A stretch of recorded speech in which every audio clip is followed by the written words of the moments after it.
Hi, my name is Anna and I am the designer from sew.lala Patterns, and today I show you all tips and tricks to have a really successful sew with your Nora sewing pattern. With Nora you have a beginner-friendly sewing pattern, which means that you have easy steps and a really rich tutorial which leads you to success. Which already leads me to the tips and tricks and details about the Nora pattern. If you create a basic t-shirt, and Nora definitely is a basic t-shirt, so there's nothing special about it, I think it's a really nice move to add two necklines. So you have the crew neck, you have the V-neck version, which ends at a really good and flattering height. Also, I have designed the sleeve in a manner that you can perfectly do the roll up, so you have an option to modify the sleeve.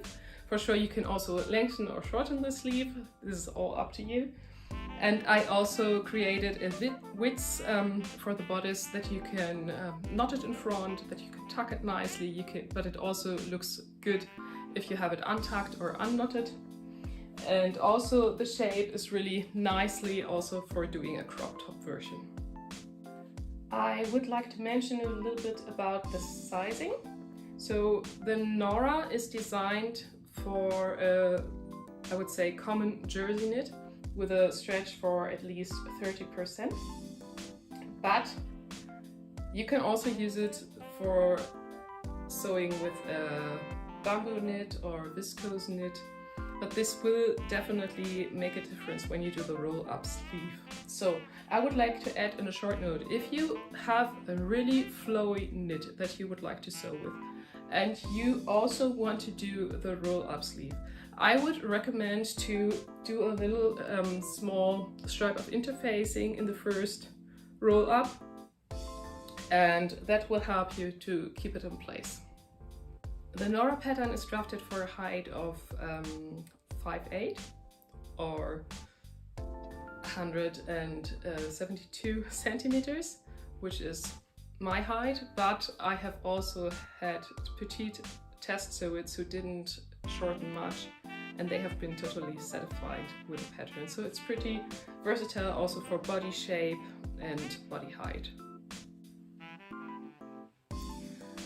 So in general, before we start sewing, I would like to mention that whenever you have a question and you don't know how to continue, even there is this sew along tutorial and this detailed instruction, but something is just not clear to you, don't hesitate and write me a message.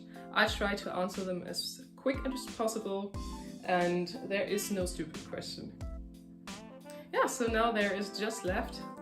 Happy sewing and have fun with your Nora t-shirt. I hope you love this sewing pattern as much as I do. It's perfect for bulk sewing, it's a perfect wardrobe staple, and yeah, I love it. Before you start sewing your Nora t-shirt, please make sure that you have cut all pattern pieces exactly as directed in the instructions. So you need the back pattern piece, you need the front piece cut on fold, then you need the neckband, either cut from the t-shirt fabric or from ribbing. Please make sure that you have also transferred all notches. Then you need the optional back neckband binding. It's instructed on page 5 how to cut it and in which width and length. If you want to, you can also add a label.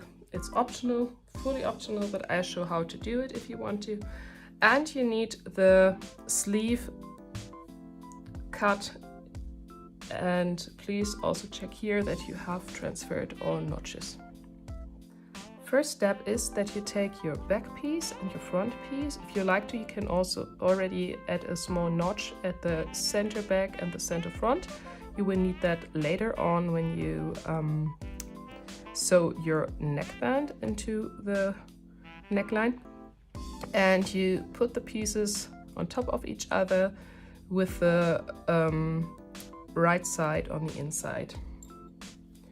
Then you pin along the shoulder edges and sew with a stretchy stitch of your choice. So you can either choose a zigzag or an overlocker when you have one, and finish both shoulder seams on both sides.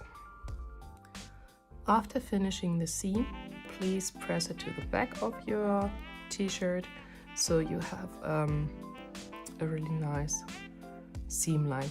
It's I know it's something that some people really like to skip, the pressing and the ironing, but in my opinion it's one of the most important parts when sewing, because it helps you so much more to get exact results. After closing and pressing the shoulder seam, you will put the t-shirt folded apart in front of you with the right side facing to you, and then you take the sleeve that is matching if you put it right sides facing on top of each other and make sure that all notches match. So you first put the pin at the notches. That's important because that helps to distribute the fabric evenly around the armhole. And then you fill in with more pins. Make sure that you don't mix up the sleeves, that you don't have the front in the back and the other way around, but that you really pay attention to which notch goes. And then you just pin nicely, fill in all the gaps, and you will sew with a stretch seam of your choice the sleeve to the armhole. You will do this for both sides.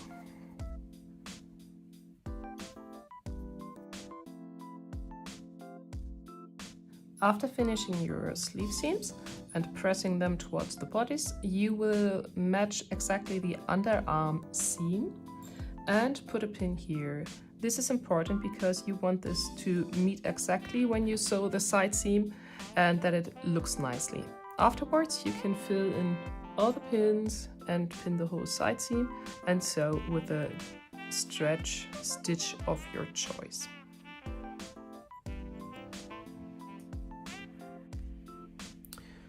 We have now sewn the shoulder seams, we have set in the sleeves, and we have closed the side seams, which leads us to the next step, sewing the sleeve hems and the bottom hem.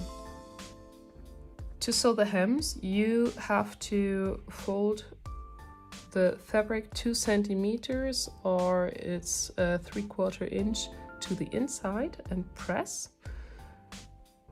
which would like this. But if you want to have a really flat and nice seams, I have this little trick for you. I would not recommend doing this with zigzag, but when you use the serger for sewing the side seams or whatever seams, it's a pretty neat trick.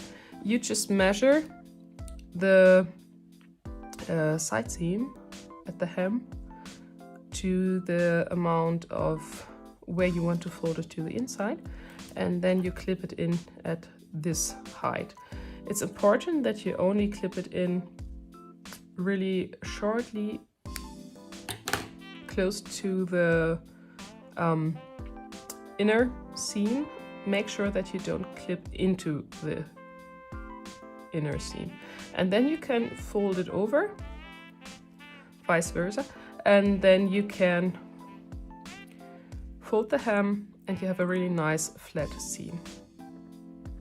Next step would be to pin your hem, and you have to pin all the way around. Make sure that you always have the 2 centimeters, so have your measure next to you.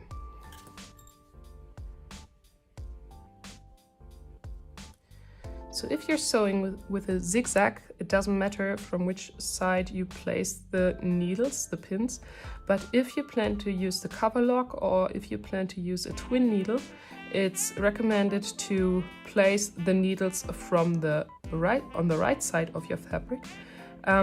It's a little bit tricky to sew like that because you won't see where the edge is, but there's a little trick.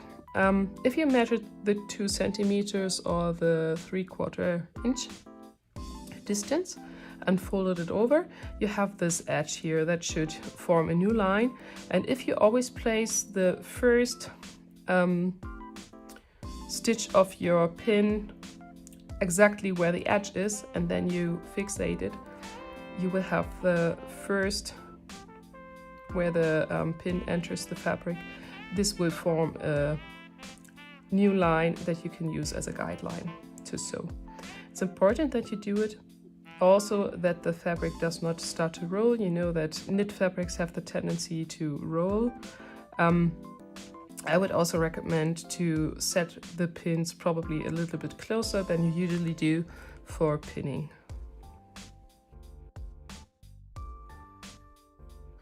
Fold your neckband lengthwise in half, right sides facing, and pin nicely.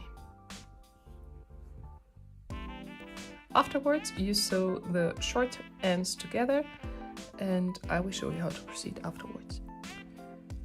After sewing the short ends together, you will do the same trick that I already showed you for hemming. You will clip in at half of the seam and press it towards both sides so that you have a nice flat seam. Then you take your neckband, fold it in half, lengthwise again, and clip in or mark with the needle the center front. After marking the center front, you will pin it to the center front of your t-shirt and make sure that you meet and match all notches. So the notch that is somewhere in the middle of your neckband half will go to the shoulder seam, and the back seam at your neckband will go to the center back. Afterwards, you will pin and distribute the fabric nicely all around the neckline.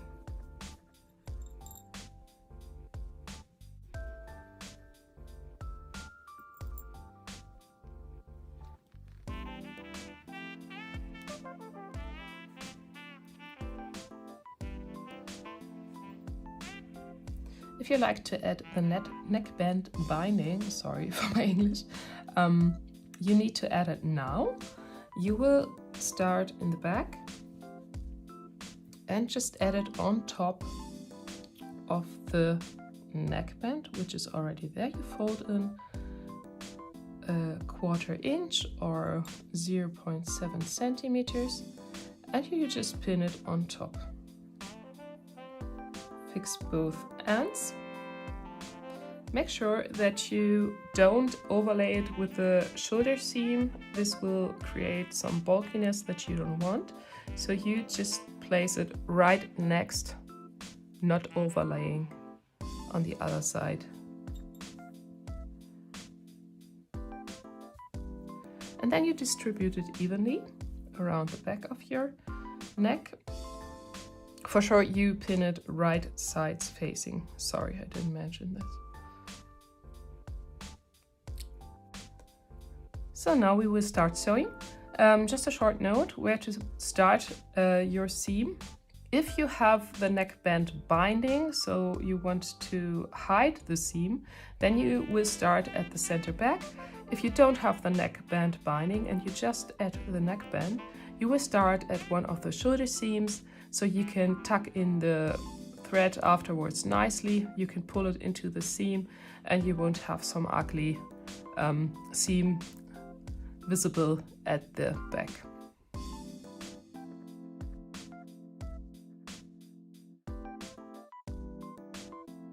I've transferred the marking from the sewing pattern onto the neckband to have a guideline where to start and where to end my seam. It's pretty helpful, so please use a washable pen or a heat erasing pen.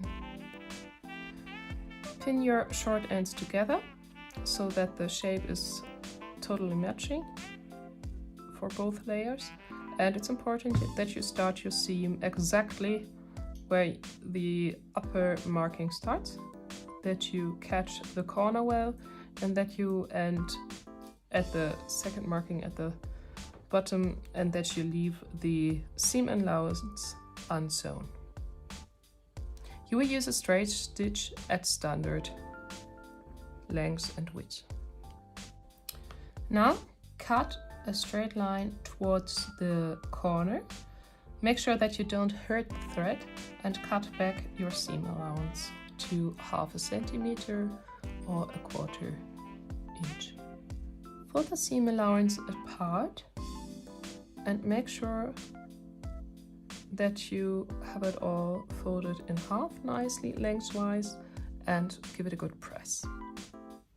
If you like to, you can fold your neckband in half to add a center back notch to make it easier to match it to the neckline. In the same manner, you mark the center back with a notch or a needle to be able to easily distribute the fabric, the neckband in the back. Clip in the center front exactly with a vertical line that matches the seam allowance that remained open at the neckband. Talking 1/2 centimeter maximum or 1/4 inch maximum.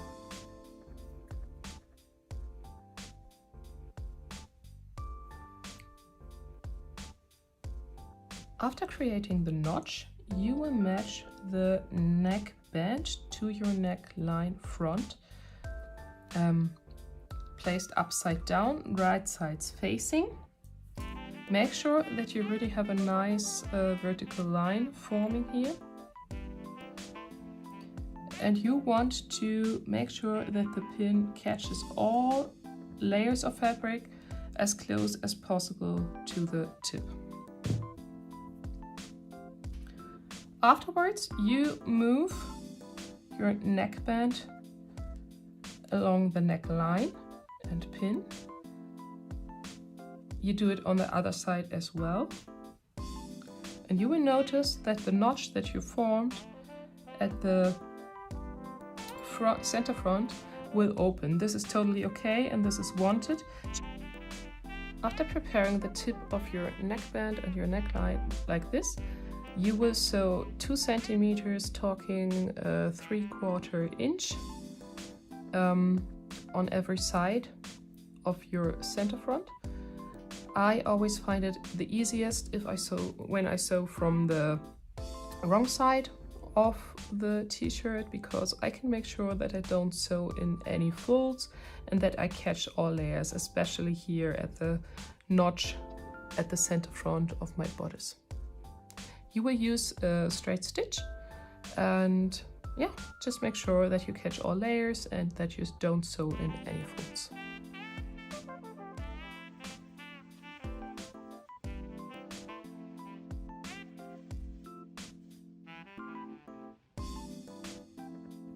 Afterwards, you match all notches, talking shoulder notch to shoulder seam and center back to center back. And you will distribute the fabric evenly and make sure that you fill in enough pins to be able to sew it nicely without moving the fabric too much.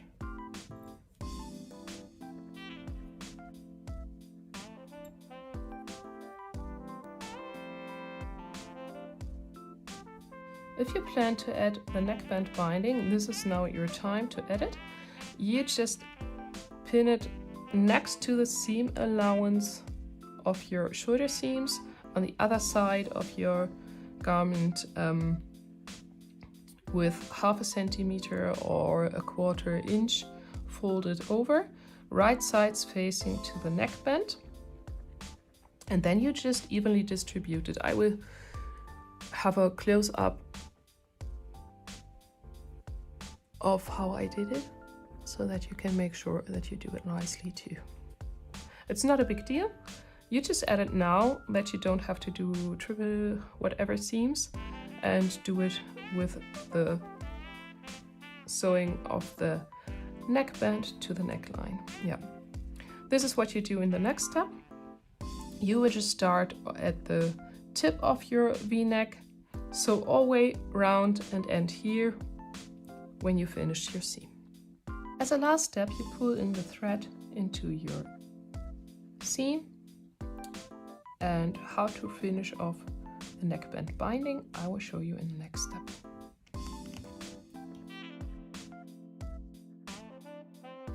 In the following step, you will just fold the neckband binding over the seam and hide it under the seam. So you tuck it away and pin it in place. I will give you a closer view in a second.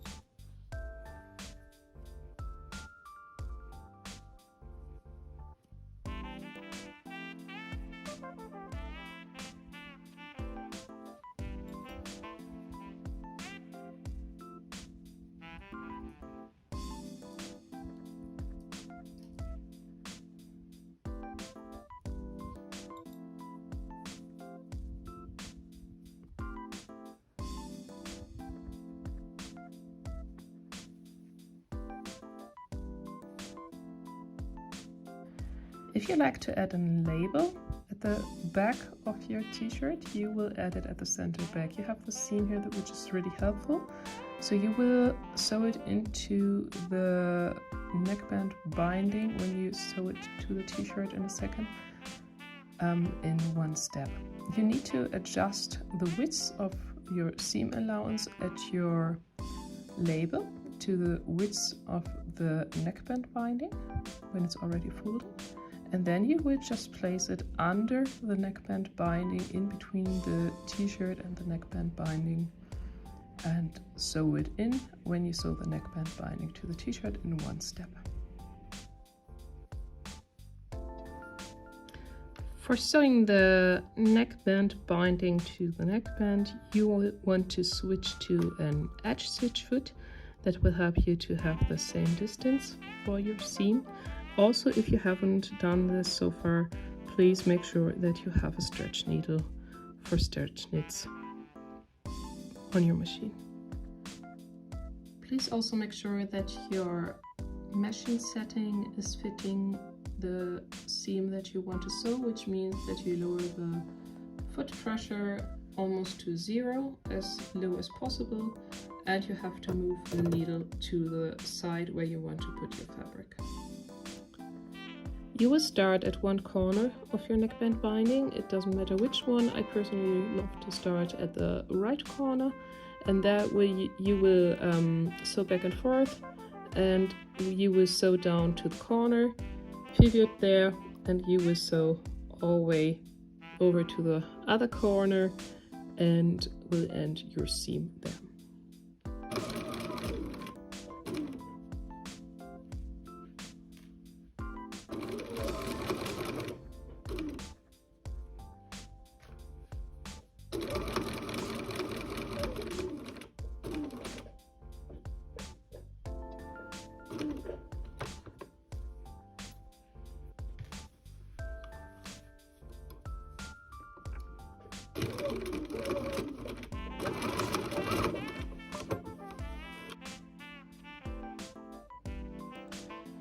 If you like to have a top stitching around the neckline, you don't need to do it in the back, because if you did the neckband binding, you already have it top stitched here. If not, you will start at one of the shoulder seams and sew all the way around. But if you have a neckband binding, you will start at the end of one side, sew all around the front neckline, and you will end at the other side. You will again use the edge stitch foot